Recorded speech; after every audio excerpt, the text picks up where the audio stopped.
I'm really excited about the Football Eurocup starting in a few days. And as you can see, this is an old jersey, never mind. I am for Germany. I'm also for Switzerland for purposes of this video. I'm focusing on Germany. So we're going to look at how to calculate cumulative probabilities. Huh? What? Are you crazy? What is that? Well, it's a concept that is hugely important to think about what the chances are of your team to win something in football or elsewhere. It's also extremely important in doing a risk analysis in litigation. All right, so let's get into it. Let's have a look at the group stage of the Eurocup. And well, we'll assign a probability of how likely it is for Germany to advance from the group stage to the knockout phase. So let's say, they're in a group with Switzerland, Hungary, Scotland. Looks doable. They only have to do one or two or be one of the 4 best third-placed teams. I say 70%. Maybe even a little higher, but 70% is a good one, given the past pretty awful performances of Germany. Then, in the knockout phase, in the round of 16, who will they meet? Oops, Denmark. Well, again, not a guarantee, but pretty good chances, for which I assigned a probability of 60%, which takes us to the quarterfinal in Stuttgart, where Germany will meet Spain. Wow, that's going to be a big one already right there. 45%. I think that's optimistic to think they have a 45% chance of winning that game. If they win against Spain, then according to my predictions, they'll advance to the semifinals, where they will meet Netherlands. Wow, another classic. Don't get me started. So I think Germany slightly has the upper hand, which is why I put down 55%. They win this game. Finally, they can go to Berlin and play the final against France. Now, France, with their bench, with their track record, Germany is clearly the underdog. I think the probability of Germany winning also the final is only 40%. Okay, so far so good. So where does this take us? These probabilities for each of these hurdles, and they have to they have to overcome each hurdle. Otherwise, it's out, right? So cumulatively, they have to pass each step, for which where I assigned in this hypothetical example, these different probabilities. What do you think? What's the overall cumulative probability of Germany winning the Eurocup?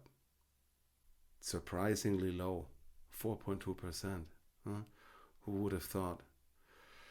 When I first got into probabilistic assessments and did things like this, I would have thought I built the average of those, and then you come out maybe like 50-ish, but only few people will realize it's actually as low as 4.2%. And mind you, for each of the hurdles, we had actually pretty good probabilities, pretty good chances.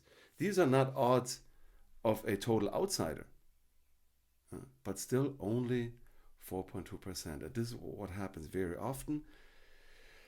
People systematically overestimate probabilities, especially when it comes to this phenomenon of compound probabilities, which is not really a tricky phenomenon at all, because all you have to do is to multiply each of these, 5 numbers, 70% times 60%, and so on, gets you to 4.2. Take out your calculator, try it yourself.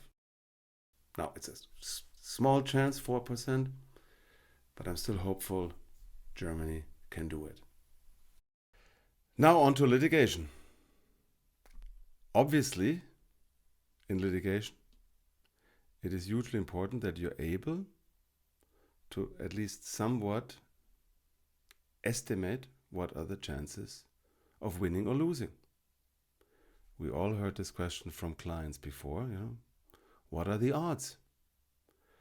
It's not really satisfying to then just say it depends, or 50-50, or my favorite, better than 50-50. In analogy to the football probabilities, I want to show you what happens when you ignore the effect of cumulative probabilities. So, very simple example. Let's say you're the plaintiff in a lawsuit. You're suing for breach of contract and damages. You have to show that there was a breach of duty. You have to meet the requirement of damages that your damages were actually caused by the breach of duty.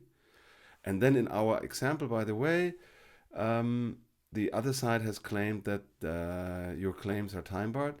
So you have to think about how likely is it that the court will rule in your favor and say, no, these claims are not time barred. Okay, so let's run through it. Breach of duty, you feel very strong, 80%. Causation damages, there are some problems there, but you're still very confident that the court will go your way. And then on the question of, where is the key here? The question of statute of limitations, it sounds very ridiculous, but you say 85% to be conservative, right? 85% that the court will say not time barred. Okay, so this looks like a pretty strong case, right? But remember, each one of these requisite elements, I love to call them hurdles, are actually fatal. If you don't cross them, the case is done. So you have to meet all these things cumulatively, which is why you remember from Germany's odds of winning the Eurocup, you have to multiply these percentages. Woo! That gets you to an overall probability of winning the lawsuit of only 47%. Wow. From something that looks pretty strong, 80, 70, 85, down to less than 50%. Well, it is what it is. It's math. All models are wrong, but some are useful. So rather than just saying 50-50 or better than 50-50 or strong chances, we have good arguments, it's worthwhile, doing the work of trying to think through what are the actual probabilities, and in doing so, being very mindful of this astonishing trap called cumulative probabilities, which is important in the law as much as in football.